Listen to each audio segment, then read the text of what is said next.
You couldn't have been more excited to move back to the city. Sure, the beauty of the country was nice and all, but you missed civilization. You missed the grocery store being just down the road rather than an hour away. You missed having more than two restaurants to go to when you didn't feel like cooking. You missed the ability to be left alone when you didn't feel like catching up with every single person you saw in town. But of course, being back in a house in the city, you traded all those comforts for the few things that you had loved about the country. You missed the silence, the forest, and most of all, the animals. Back home, you'd had deer, elk, bears, and foxes, all wandering through your yard. Here you had pigeons, raccoons, and, of course, the dreaded Canadian geese, which you saw so seldom in this crowded place that you actually began to enjoy them. Anytime you spotted a bird or a squirrel outside your window, you found yourself slightly contented, but still missing the unpredictability of the wilderness. Then, one morning, you realized that maybe the city and nature weren't as separate as you thought. You heard a commotion outside, drawing closer. Looking out, there was a helicopter in the sky, and voices murmuring as more and more people went outside and marveled at something. Without bothering to put on a shirt or even opening your blinds to see what it is, you decide to take a step out onto your front porch, because you don't want to be left out. Your neighbors are all still blinking away sleep and holding cups of coffee as they watch the commotion draw closer. Lumbering through the middle of the road and gracing your city with its presence for the first time in decades is the podcast Inside Your House by Annie Marie Morgan and Kevin Schrock, with today's episode written by Annie Marie Morgan and music by Hex System.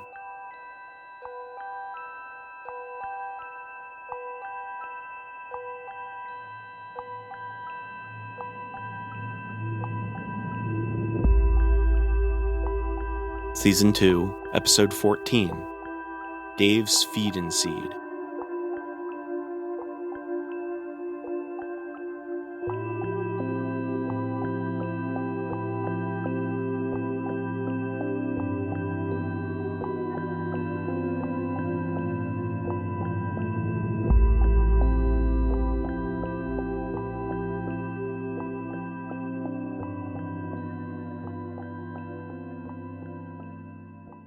I found and killed Dave at a gas station in the middle of the desert.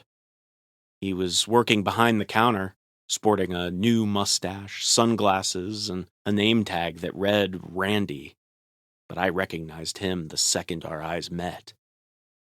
He was slower to place me, which gave me enough time to jump the counter and beat him to the shotgun stashed away behind it. I shot him once in the shoulder as we struggled, and then again in the head when he was on the ground. I think I heard someone screaming in the store, but by the time I left, they'd fled.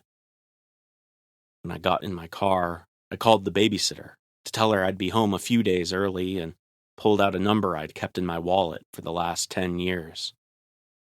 The original piece of paper it had been written on had crumbled, and another after that, before I finally got one laminated. After that, it stayed right behind my driver's license. I drove carefully, going the speed limit until I got out of town, and then I called the number. Yes, a familiar voice answered on the other end. Dave's dead. I'm leaving. Then I gave her the address, though I'm sure his corpse will have been collected by the time she gets there, or gets her people there. When I went home to pick up my little girl, Lila, she had questions, but I told her to ask them after she packed up and we were on the road. I'm typing this up in an old motel somewhere in the middle of nowhere while we wait for new passports, birth certificates, and all the other papers that will let us start over somewhere else.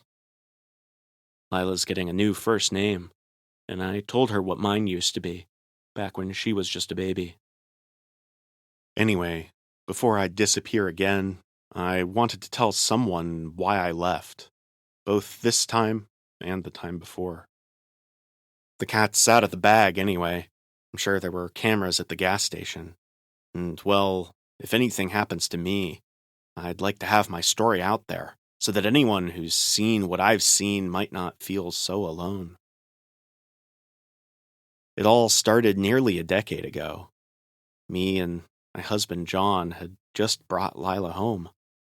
She was almost a year old and we had adopted her, but there were still many sleepless nights and time to ourselves was scarce. We thought we'd cancel our yearly vacation, but my parents insisted that they wanted a week to spend with Lila and that we deserved a break.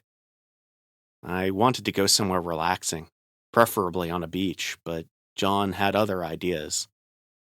For a while, he'd been talking about going to visit the town he grew up in, Lexington.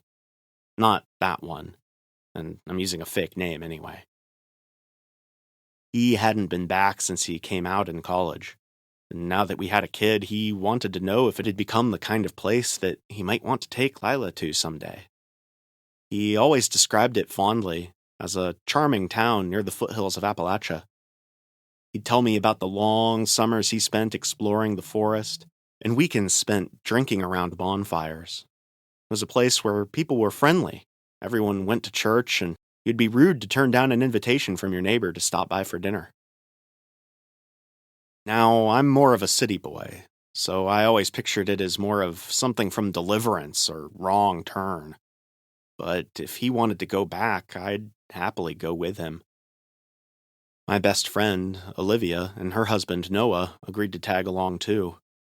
We vacationed together a lot back in those days.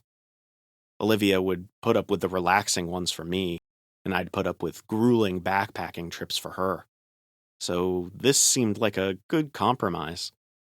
We'd stay in a hotel, but we'd do plenty of outdoorsy things too. Olivia was the kind of person who was happiest when she was covered in dirt and sweat and outside of cell reception in the middle of nowhere. God, I miss her. Lexington was only 2 hours away at the edge of the state we lived in. John drove the whole way while the others napped in the back seat. As we got closer, he pointed out the little landmarks he remembered. A water tower shaped like a pumpkin, a billboard reminding us that hell is real, and as we got closer, an old barn he used to smoke in. I felt myself relax a bit as John talked. I didn't love the forest the way that he did, and I was sure that by the end of this trip I'd be sick of it, but it sure was beautiful. We passed through rolling hills, charming towns, and endless swaths of trees. We ended up on gravel just a few minutes after the Lexington exit, and the bumpy road woke the others up. I can already hear banjos, Olivia said. She was digging around in her backpack for her camera. Oh, just wait until we get into town, John replied. And he was right. Lexington did not disappoint. When we started passing the outskirts, half the houses were either deserted or severely neglected. One old woman on her front porch stood up to watch us pass, giving us a hard stare. The forest was omnipresent, no less beautiful in town, but made more sinister by the proximity of the worn-down houses nearby. I remember feeling uneasy looking into the tree line, as if we were being watched. Like I was worried the residents who'd abandoned the houses had simply picked up and moved into the forest. When we got into the downtown area, if you could call it that, it was even worse. Grocery stores and restaurants were boarded up, with just a few local diners sporting cars in the parking lots. This isn't how I remember it, John muttered. He pointed to a boarded-up store and said, "That used to be Sal's, not a dollar store. He'd been running that store since my parents were kids." "How long's it been since you've been back again?" Noah asked. "Like, geez, about 9 years now?" "And it was still Sal's when you left?" Noah asked. "Well, that place went downhill fast." "Yeah," John replied, uneasy. "Do you guys mind if we drive around town for a bit? Just get a lay of the land?" "Yep, please do," Olivia said, snapping one last shot of what used to be Sal's. We drove past the bank and town hall, looking still inhabited at least, but only saw one or two people walking around. Just a few blocks away was the nice part of town, or at least what used to be. I don't understand how it went downhill this fast. John slowed down a bit when he noticed Olivia straining to get a good angle on a particularly scary-looking house. He was always good about that, just being very aware of the people around him. If you were upset or having a bad day, there was no hiding it from him, and he'd change his whole day around just to make you feel better. Anyway, the house was all windows with a wraparound porch, but the paint was peeling and one window was taped over. It was shitty, but possibly still inhabited. Much of the rich part of town was like that, and there were a good handful of places that I would have thought were deserted long ago if it wasn't for a light on in a window or a sad kid playing on the front lawn. We stopped by a gas station on the way out of the town. We were staying closer to the state forest, thank God, and it was exactly as unnerving as the rest of the town. John filled up the tank while me and Olivia went in for beer. When we got up to the counter, Olivia grabbed a pack of smokes, and the clerk gave us a look not unlike the old woman had outside of town. Distrustful and vaguely threatening. He didn't want us there. "Where are you folks from?" he asked, not yet ringing up the beer. "I'm from up north, but my friend grew up around here. We're here visiting with him." The clerk looked surprised, and I gestured out to John. "Really? And when was the last time he was back here?" "Almost 10 years. The clerk rang us up and then leaned over. "Will you tell him something for me? Tell him that this place isn't what it used to be." He glanced around quickly. "It's not safe like it used to be. You folks would be better off staying somewhere out of town." I paid in cash, and he handed me my change. Olivia was silent, observing. "I'll tell him. Well, thank you for the advice." I stuck out my hand. "Jerry," he said, and gave me a firm handshake. Olivia nodded at him. When I climbed in the car, we told John and Noah about what had happened. And I know we should have taken it more seriously, but I thought it was clear what the clerk had meant. It was obvious that the town was on its way out. Opioids were rampant in this part of the country, so of course a half-abandoned, drug-infested town would be dangerous. But Noah was a cop, and Olivia was in the reserves, and they'd brought their guns, so we felt like we could handle whatever danger there was. Our hotel was on the outskirts of town, just a few miles from the state park. It was a newer establishment, and when we booked it, John was shocked that they'd put up an actual hotel in the town. It was just a block away from the local church, which John had attended every Sunday, except for when he was deathly ill growing up. The church was looking a bit worse for wear, and Olivia asked if we could pop in for some pictures. John reluctantly agreed. The front door had "Keep Out" painted over it in red, but it was unlocked and even cracked open, so we dismissed the warning. We all spread out, exploring and trying to keep out of Olivia's camera line. The inside was at the level of decay that one would expect for such a place, but something about it looked unnatural. The windows were all smashed in, and near them the decay looked organic. There was water damage and bits of plants starting to creep in, but closer to the center, things looked almost symmetric. "The pews didn't used to be painted like that. They were oak," John said. I walked back to him and studied the flaking paint. It looked like they'd been painted lead green and then white for some reason, but the white coating was sloppy. It was almost like they were painted to purposefully give the illusion of rapid decay. "These holes, they're all from an axe or something?" Noah said. "Like one guy just went really crazy in here." I looked around and realized that that's what had looked so fake about it.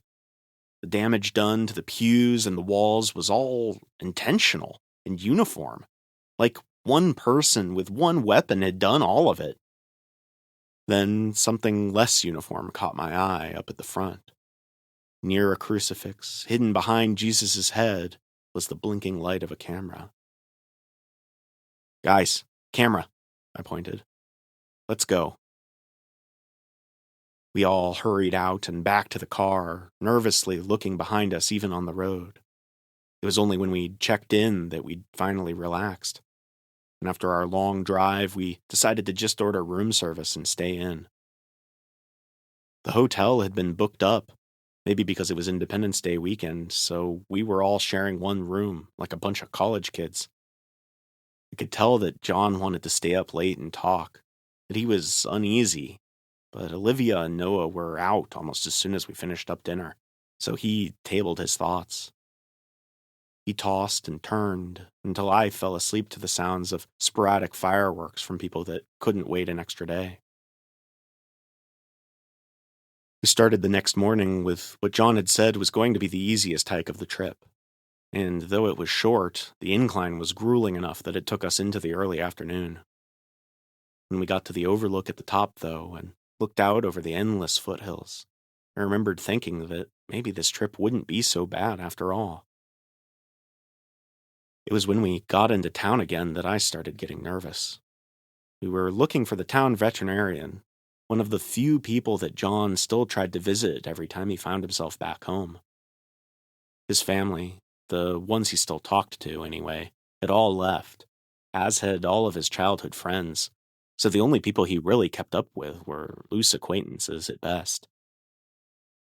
John was sure that the vet's office had been on the corner of Main and Sage Street, but there was just an old, run-down feed store on the corner, and the buildings next to it were all abandoned. The feed store, Dave's Feed and Seed, looked like it had to have been several decades old, so I didn't see any way that it could have been a recent conversion. The paint on the outside was peeling, and the part of the sign with seed was crooked and looked liable to fall at any minute. The windows were warped with heat and age. John was sure he was remembering right, though, so we parked.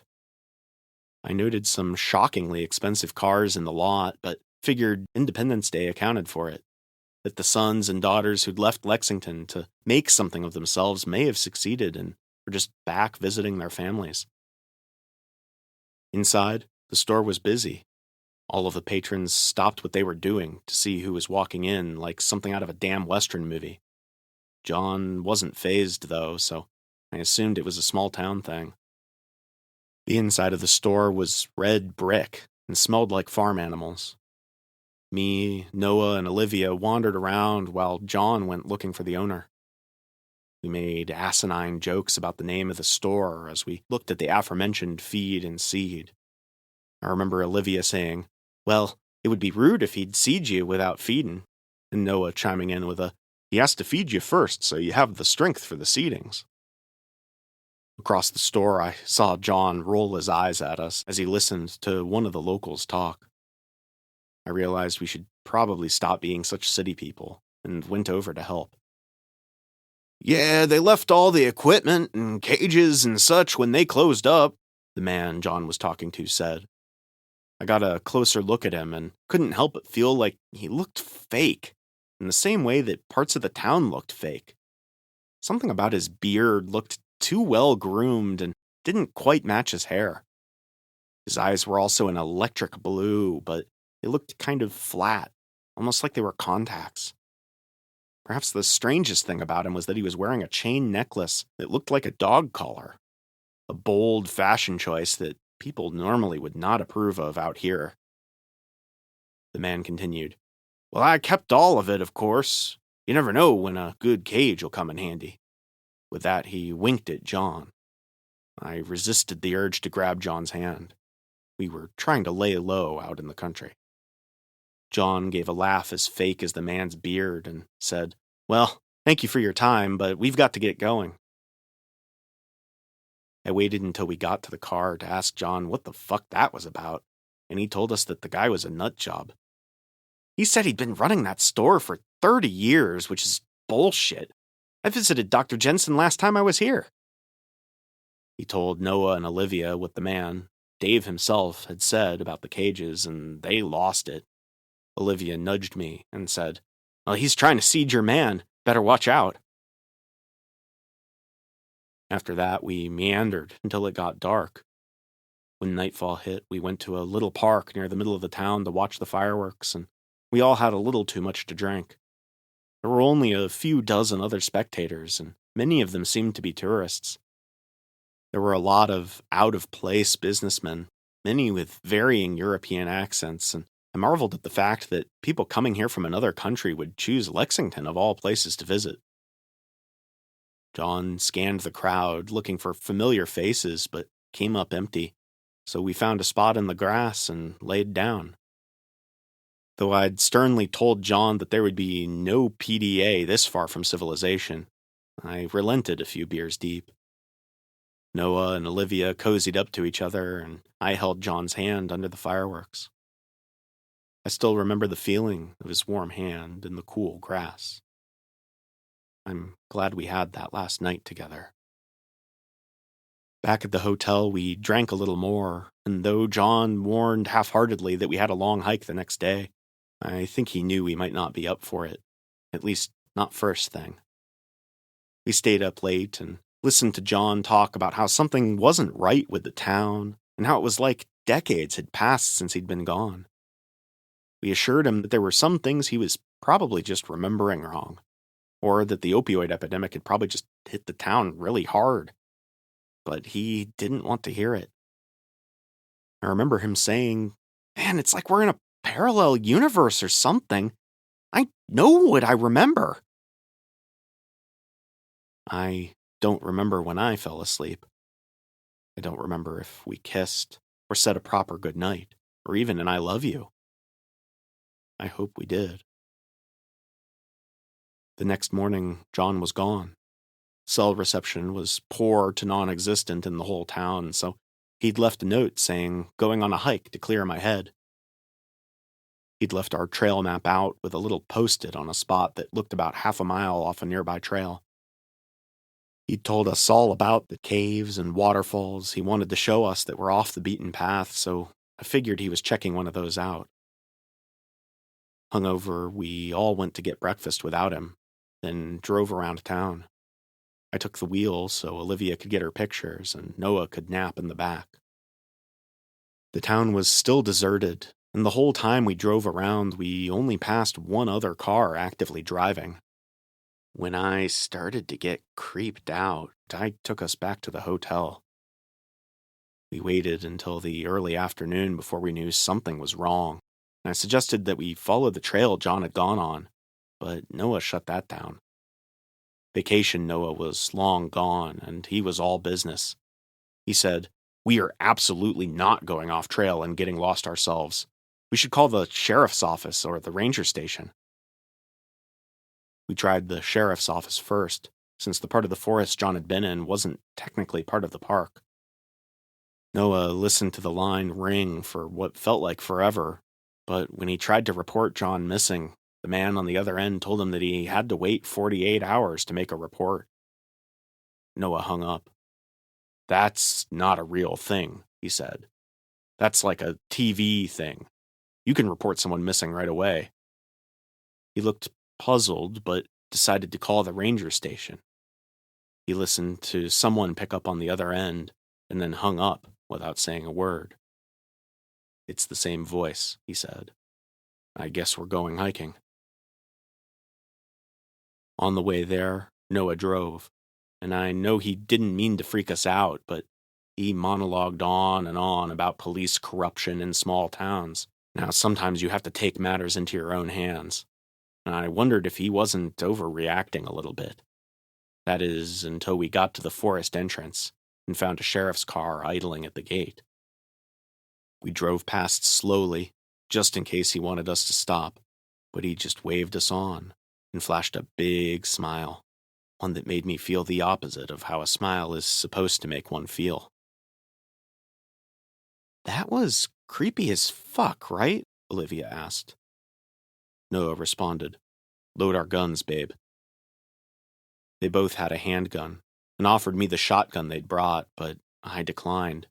So Olivia palmed the shotgun and hid her handgun in her boot, and said, "Just in case."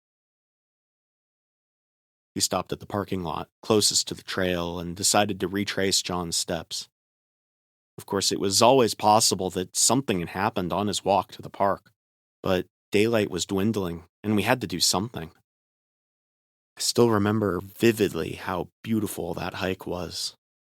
It was a perfect sunny day, and the wind was blowing just enough to cool us down. The weather seemed all wrong for what we were geared up for. Surely something bad couldn't have happened on such a perfect day. It was 2 miles out to where John had ventured off trail, and as we walked, we all convinced each other that we were overreacting. We vowed to make a proper report with the sheriff or the rangers if we didn't find John holed up somewhere with a twisted ankle. When we started going off trail, it was easy enough to guess where he'd gone because a series of game trails went out to the spot he'd marked. Our destination was closer than it looked on the map, and we lucked out because it was perhaps the most easily findable spot of the ones John wanted to show us. It was a big rock tower made up of some kind of crumbling orange stone. It was just tall enough that if you climbed up to the top, you could see above the tree line. I remember John telling me that that's what we'd do when we visited, and me telling him that we were too old for that. I was planning my route up when I noticed something. It had almost blended in with the rock, but it was a few shades darker. On the stone, still wet, was a bloody handprint.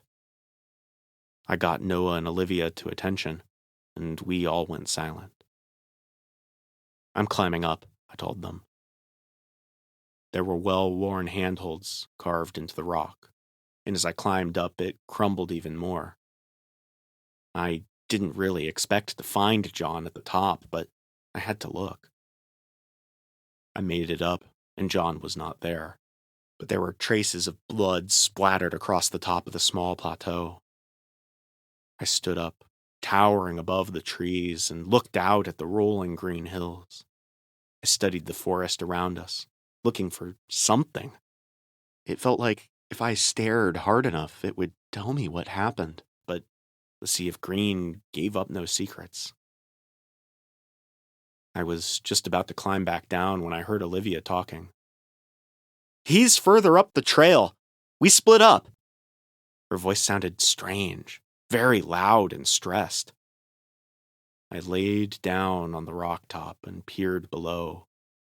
Olivia and Noah were hands up and facing the man from the store the day before, Dave, who held them at gunpoint.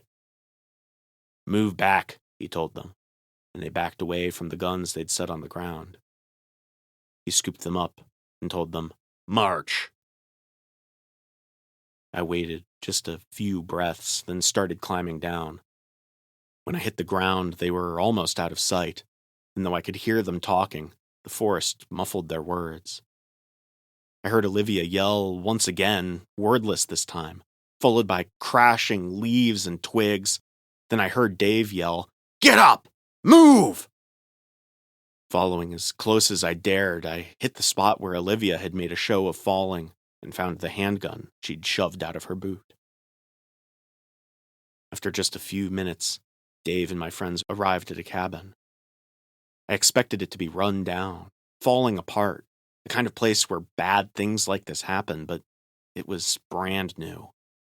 There were huge windows, and the logs were pristine, almost fake-looking. I heard voices inside, so I decided to wait a minute, figuring I could get a clear shot through the windows. Once the door closed, I crept up and peered inside. I couldn't see Dave or my friends, but there were 4 men in the living room. 3 were admiring a selection of guns on the wall, while the 4th browsed through a book on the coffee table. As casually as if it were a phone book, he flipped through pictures of people, blurry and all taken from a distance.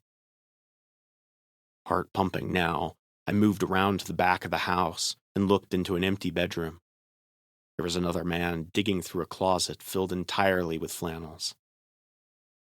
The next window brought me to the kitchen, and inside I spotted my friends and Dave.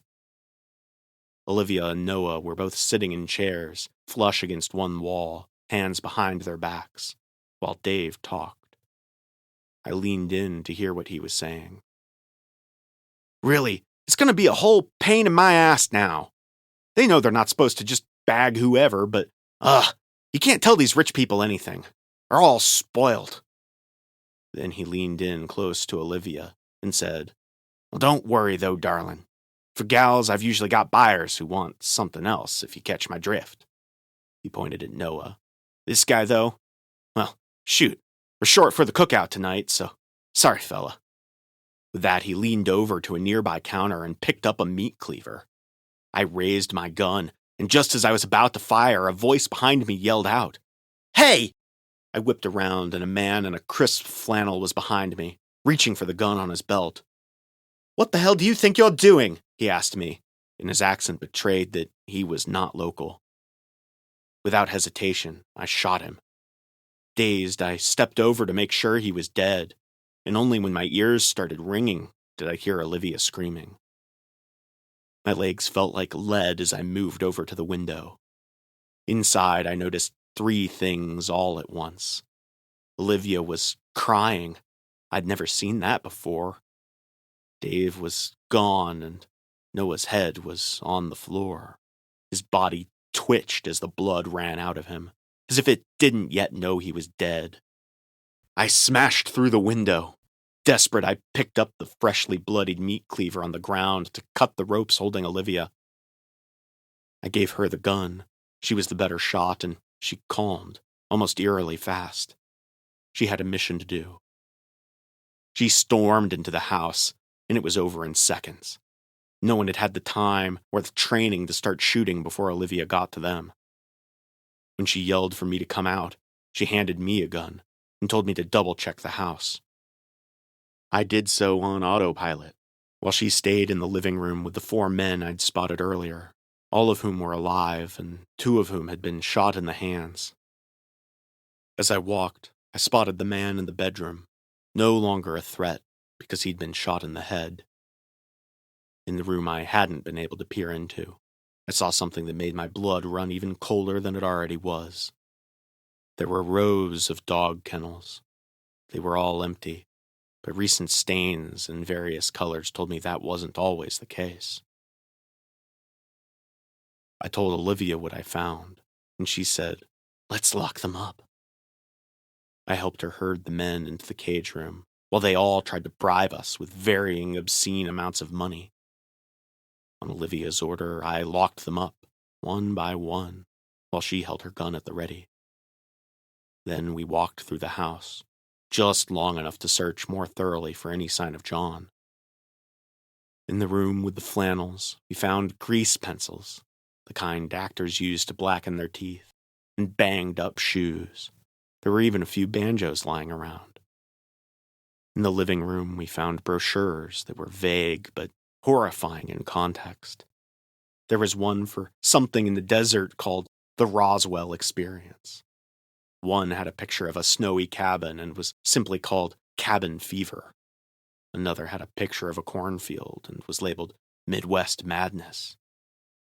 Inside each were vague descriptions of the food and the exercise available with each experience. In the kitchen, we found a fridge well stocked with meat, and we both knew what kind it was. If there had been any doubt about what had happened to John, it was erased when I found a keepsake bowl filled with wedding rings. I was ready to dig through them, but I spotted his right at the top and grabbed it. It's strange. I don't think I really started mourning him then because my body was in survival mode. It was trying to figure out how to get out of this alive and make sure that the men who killed my husband didn't kill anyone else.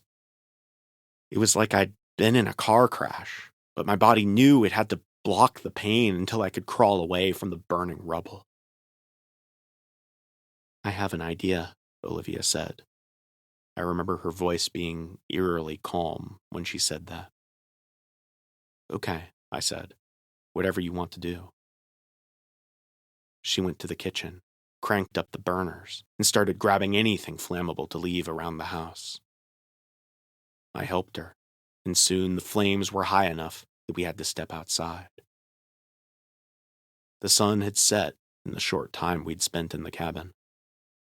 The men inside started screaming, and it was music to our ears.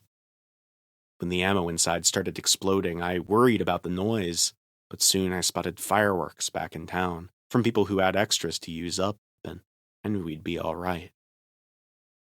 We watched our own private fireworks show until the screams stopped. We reported the fire anonymously, not sure what to tell the police. After all, we'd burned 4 men alive, and those men might have been very powerful.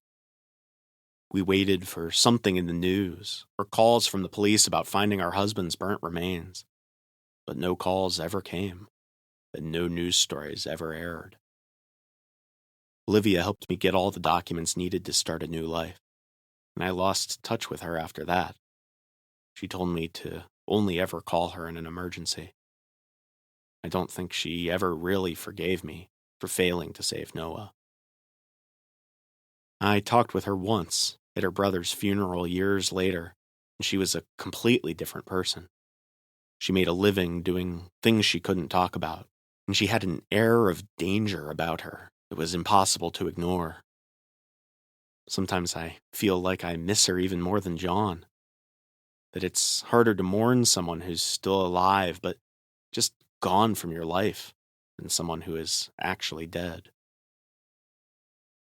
The only other time I spoke with her was when I called her to let her know I'd killed Dave. I often wonder about why I was able to go back to a normal life and Olivia wasn't. Maybe it's because I didn't see John die the way she'd seen Noah get killed.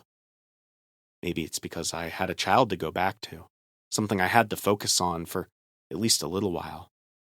Or maybe it's just how we're built, and she was made for war. Anyway, the shady person Olivia sent to bring us our papers will be here any minute, so I should wrap this up. I hope that whoever is reading this story thinks about it on those long road trips. When you pull into a gas station in a little town you never heard of, and you look around and feel like something's not quite right, listen to your gut and get out while you still can.